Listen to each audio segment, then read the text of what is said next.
Today we've got a great bust-up malicious compliance story. We'll get to that in a bit, but first, you know your rights? Okay, go for it. My ex and I were 3 months into separation as I kept suggesting divorce agreements, trying to find what she would accept other than take her back and return to being a doormat for her. I have a good head for legal documents and understood very early that as much as I would prefer to just burn everything down and disappear, legally it was very likely I was going to be paying alimony, and she was entitled to a fair share of everything, but in a no-fault state with no gender preferences, it did mean a fair share. It was clear that legally I would not get an approval for an agreement heavily biased in her favor, so I kept reworking and sending possible divisions. Every few days for months, she would object to anything that put any responsibility on her, anything that left something of value out of her hands. Anytime I asked her what terms she would be okay with, she would just derail the conversation to something else. Not long into this, I realized that I would need a paper trail, so everything went to email only. Through all of this, I'd recognized too that a court would order spousal support, so there wasn't any point in just cutting her off financially. Not a total doormat at this point though. I had moved my direct deposit to a solo account and kept up her weekly cash flow and kept paying the bills. But my final offer in this period was the heavily unbalanced offer of splitting the cars 1 to each, me taking all the debt including her student loans, paying her $3,000 to $4,000 a month for a year so she could get her feet under her, and she gets all the stuff. I walk away with my car, my dogs, some tools, and some clothes. No go, not good enough for her, and so we get to the meat of the story for the malicious compliance. 3 months in, I finally get her to agree to a mediator, since I'm getting nowhere.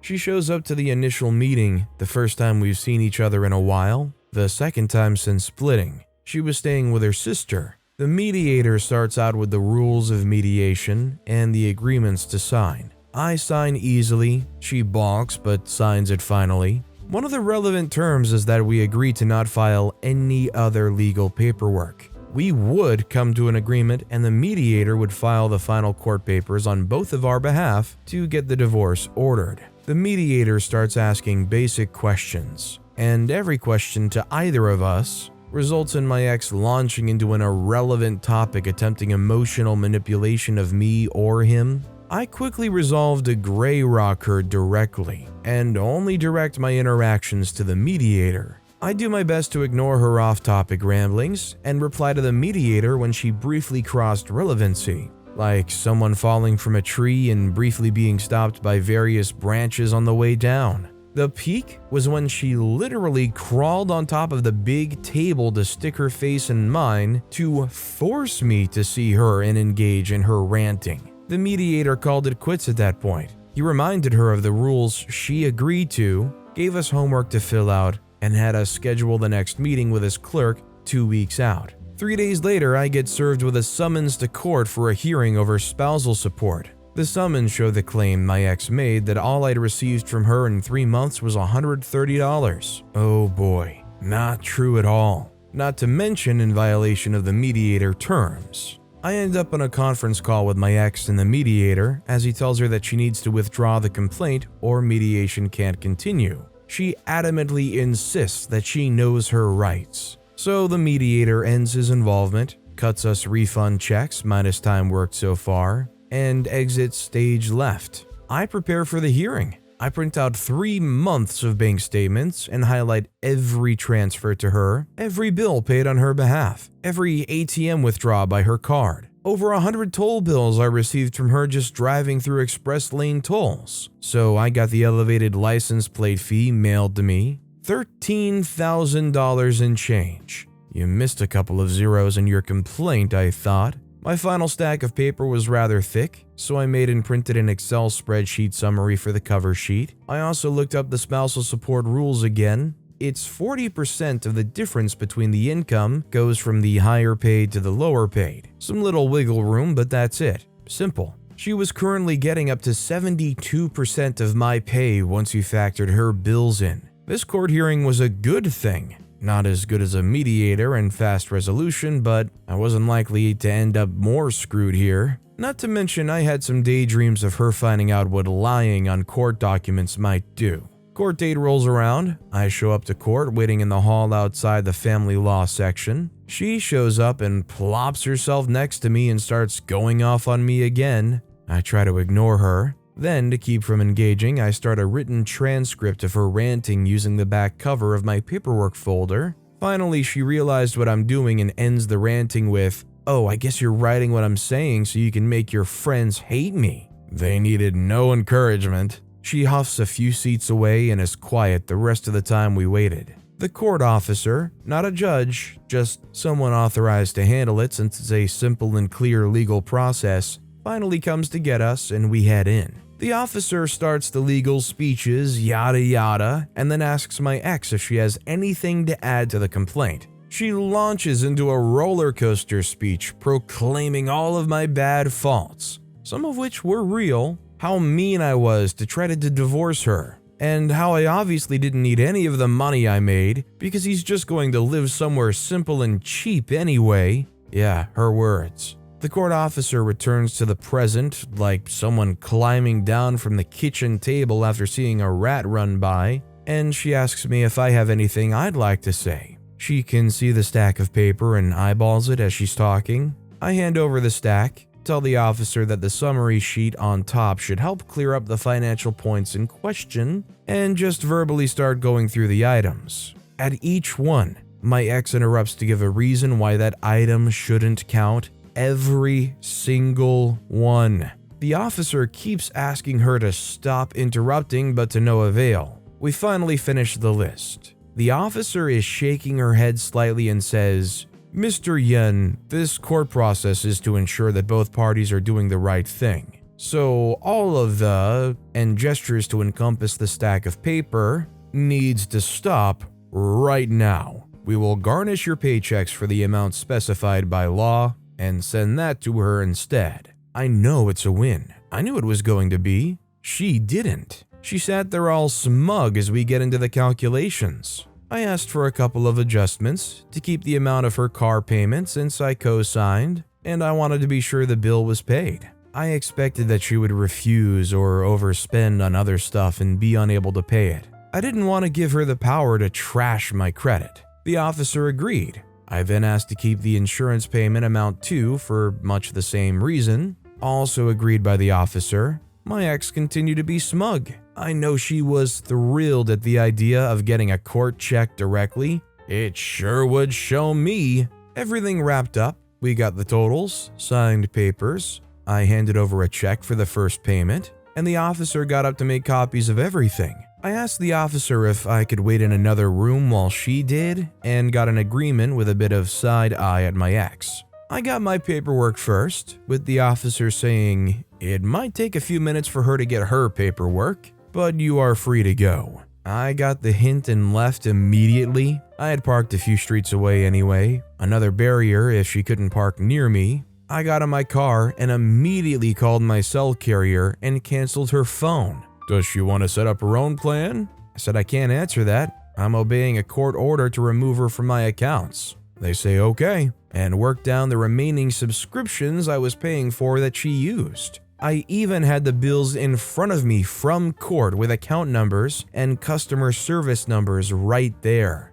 I was done and driving home when she started blowing up my phone with incoming emails demanding to know what I was doing, then texts from her sister's phone, then calls. I just grinned and didn't answer any of them. She stopped after an hour or so and gave me a few hours of silence. Then, an all-caps email with a screenshot of a Netflix inactive account message. Oh my god, even Netflix! I admit, I giggled. The fallout wasn't over though. A month later, after she realized how much less she has from me after winning her case, she files an appeal. It's denied due to lack of reason. A month later, she files a complaint that I wasn't paying her car payment, just an excuse to get into court. I had been paying it, and I also was pretty confident that even if I hadn't, she didn't know how to get into that loans account. She legally could, just never cared to learn how. I had a lawyer at this point, and we both go to court. She's going to join by phone.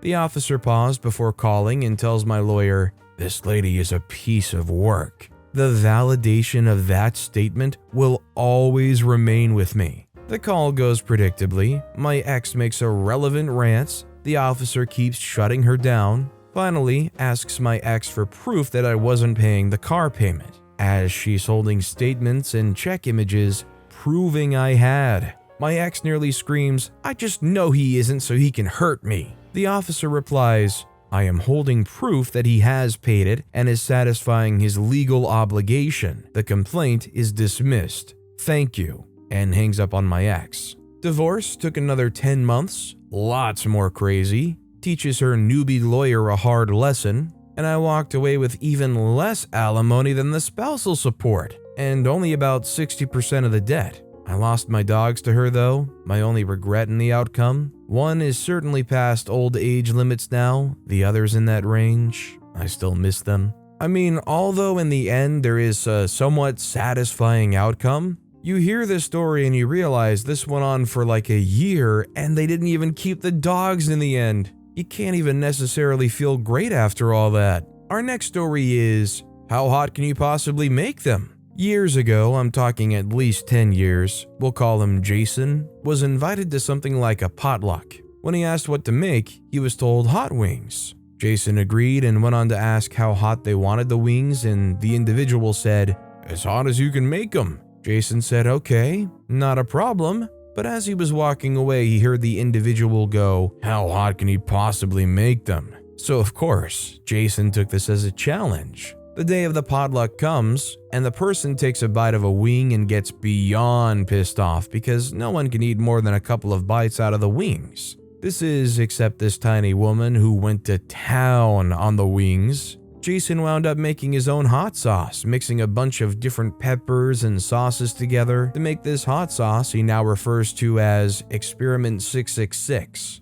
It progressively gets hotter and became a way to challenge his youngest child's partners. If somebody's making something with the goal of intentionally being hot, I think the worst thing you can possibly do is try to insult them and insult their ability to make it hot. That's how you get wings that probably don't even taste that great, but they're going to just set your mouth ablaze. Our next story is, you cannot wait by the bus stop. You have to wait across from it. Okay, you got it, boss. I used to work at a childcare center for almost 5 years, and we would sometimes have school-aged children where we'd have to take them to the bus stop in the morning and then pick them up from the bus stop in the afternoon. Now, during the time of the incident, we only had to take one child from the bus stop, who we'll call T. I was assigned bus duty by my boss as I was always on top of it and made sure to quickly go to the bus stop to get T, and another teacher would take T to the bus stop in the mornings. We were told by the boss that the bus stop was right across the street from our center, which was between a house and a church.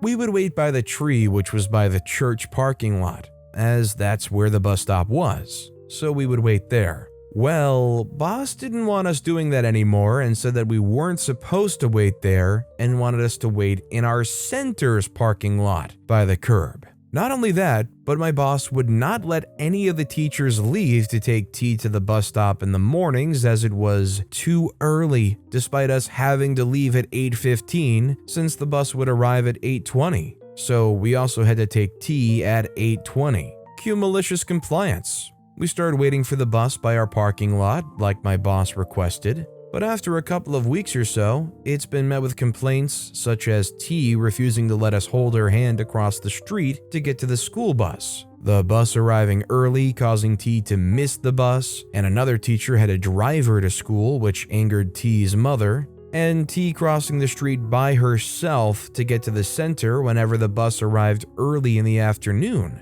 My boss was constantly getting angry with us as to why we weren't paying attention to the time or being quick with getting T, but I said, "You told us to wait by the curb and that we can't arrive early. We've also told you many times how T was trying to cross the street by herself and that several people in the neighborhood told T's mom about it. She's also missed the bus twice in a row." Boss realized her mistake and took back the bus stop rule and said that we were allowed to wait at the bus stop and to make sure we arrived 5 minutes early and not a minute later. Clearly, this boss must have grown up spoiled or something, because they have no concept of how a bus works. Like, although there's a schedule, a bus isn't some automated thing. They're not going to just show up magically on time. Even if this boss never did take public transit, I don't understand how they could not understand that possibility. It's almost the same thing with like getting food delivery. Depending on when the bus driver starts, everybody that gets on the bus or gets off the bus,